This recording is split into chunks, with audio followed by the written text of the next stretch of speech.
Magandang araw mga bossing. So naghahanap dyan ng sedan, automatic transmission, baka ubra to sa inyo mga bossing. Pwede to sa InDrive, sa Grab mga boss.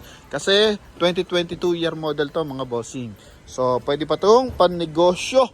Kuta lang natin ng bahagya. XLE variant mga boss. Oh, yan. Siyempre mababa lang ang presyo na ito sa atin mga boss. Usual na bentahan ng 2022 year model. Depende sa dealer eh. Merong 580, merong 550 mga bossing. Pero dito sa Promote PH, makukuha mo lang to sa halagang 500,000 sarado mga boss, no? So, makina na ito, 1.3 liters gasoline engine. Yan, so nakatutong ang mags niyan. Pakita lang natin kung anong mga minor na issue nito mga boss. Kasi galing to ng bangko. So, may mga konting concern pa rin yan mga boss, no? Yan, so front area muna tayo. Maayos yung headlight tsaka fog light mga bossing. Coding net is Thursday. Dalawa pa available na itong susi mga boss. Ano po? Yan, so wala man tayong masyadong concern kapag dating dito sa mga headlight niya tsaka fog light. So, buo naman yan. Dito lang mga boss, sa baba lang, no? Yan, mga gutter side lang mga bossing. May mga maliliit. Yan lang. Then dito, may mga hairlines ng bahagya mga bossing. Pero dahil silver yung ating body color, so hindi siya masyadong halata. Tsaka napaka-presentable, napakagwapo mga boss, no? Sa gulong is 90% red light, naka 4 stud, and yun nga, two-tone mga bossing, ha? Naka body color yung kanyang side mirror, tsaka door handle, naka sharp antenna na rin siya mga bossing. Ito yung interior niya, so as in, amoy bago mga boss. Okay, naka power adjust yung ating side mirror, magkabilaan. Oh, and mileage nito mga bossing 25,390. So original mileage yan mga boss, no? Yan, then ito yung ating steering wheel. Mga boss, naka 2 din audio system. So audio video na to mga boss. Okay, then dito is naka dual airbag. Kulay gray yung ating mga postihan mga boss, o yung ating ceiling. So I think dati is kulay beige sa mga bios, pero ngayon is kulay gray na. And eto mga bossing, kulay black yung ating dashboard. May bahagyang silver accent dito. Okay, so maayos yung ating climate control mga bossing, kasi modelo to 2020 2-year model mga boss, no? Yan, so eto mga bossing yung ating dashboard. So wala kang makikita kahit konting putok, punit, or anuman mga boss. Even dito sa ating steering wheel mga bossing. So leather to, and buong buo siya mga boss, no? Then automatic transmission.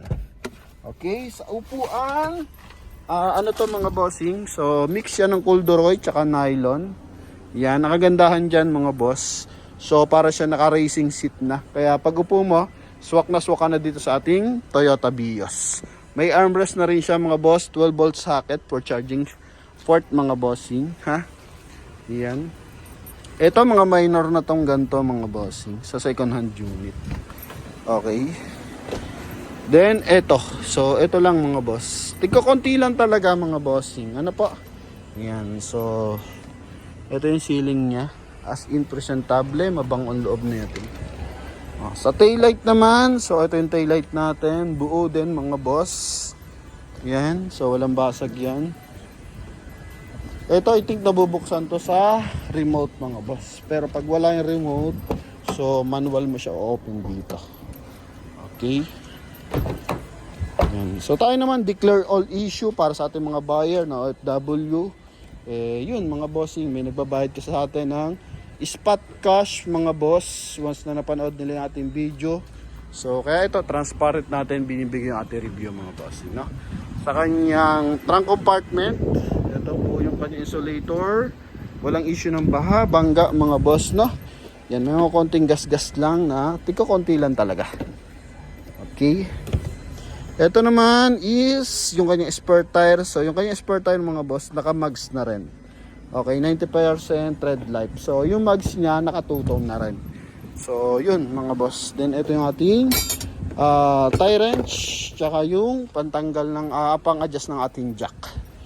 Yan, ha? Then dito tayo kabilang side. So wala naman siyang gas-gas dito. Mga bossing, buong-buo naman siya. Wala din naman dent. Okay. Yan, ito yung kabilang side.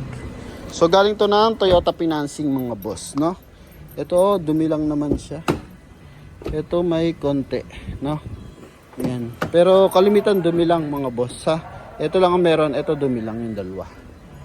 Okay, then dito yung ating interior. Glove box. So ito mga bossing. Then warranty booklet. Tapos manual mga bossing. So sa mga gustong malaman about sa Toyota Vios, may manual pa siyang kasama. Yan. Then syempre check natin yung ating engine bay mga boss, ha? Ayan. Ito front area. Headlight, maayos to lahat mga bossing. So ito yung ating Toyota Vios. Ito na yung Joker mga bossing, no? Yan. Ito yung ating Joker. Latest version, dual BBTI mga boss. Ha? Yan. Ito mga bossing, ha? Yung kanya engine bay. So naka timing chain, 1.3 liters, gasoline engine, all markings, nandiyan pa naman. Ito pa mga boss. Simula baba, dito, yan, lahat ng mga markings nandiyan pa mga boss. Pattern na pattern pa yan. So walang punit yung mga panel or lamat mga boss, ha? Yan. Dito rin sa kabilang side. So fuse box, ABS niya mga bossing. Yan, naka-ABS to para sa mga emergency braking, cornering. So napaka-safe. Di basta-basta babaliktad yung ating Toyota Vios kasi nakakontrol niya yung ating brakes tsaka traction control. Same time, hindi naglalak yung ating steering wheel. Yan. So ito mga bossing. So naghahanap dyan ng sedan, nagarantisado, automatic transmission, at di masyadong maselan mga boss. Ito. Okay? Yan. Napakakinis ng ating Toyota Vios. 2022 year model XLE variant mga bossing, ha? Yan. Sa halagang 500,000, pwede mo na ito makuha. And siyempre kasama na yung transfer of ownership para wala na tayong maging future concern mga boss, no? Yan. So sa lahat ng bumibili sa atin ng unit is nire-recommend natin na ipa-transfer of ownership. Sa atin naman, libre naman yan mga boss, no? Wag lang sagad sa tawad kasi syempre mga bossing, para kumita kahit paano yung ating dealership. Yan mga boss, no? Pero hanggat maaari, i-transfer natin sa mga makakabili para walang future concern mga boss, no? Yan. So kung alarma, yung unit, balik ang pera. Pero ito naman, pinapa-SPG clearance naman natin. If ever lang na malulusutan kasi mga boss, yung may mga alarma, minsan nare-rehistro yan.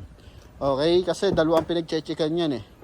Pag walang alarma sa LTO, dapat wala ring alarma sa HPG. Okay? So, pag registration, minsan nakakalusot. Pero pag transfer of ownership, hindi makakalusot yan mga bossing. Ha? Pati yung NCAP makikita dyan. So, charges na ng dealer yan kung ano man yung maging senaryo. Ang mahalaga, matatransfer natin sa pangalan nyo. And kasama na sa presyo yun natin mga boss, no? So mapapagkasundo ang presyo. So mga interesado mga bossing, tawag na. And sa mga nangangarap ng Toyota Vios, eto na mga bossing, ha? Konting tiyaga pa, ibibigay rin sa atin yan. So yun lang mga boss, thank you very much, God bless, bye bye. Comment mo kung saan lugar mo to napanood mga bossing. Thank you.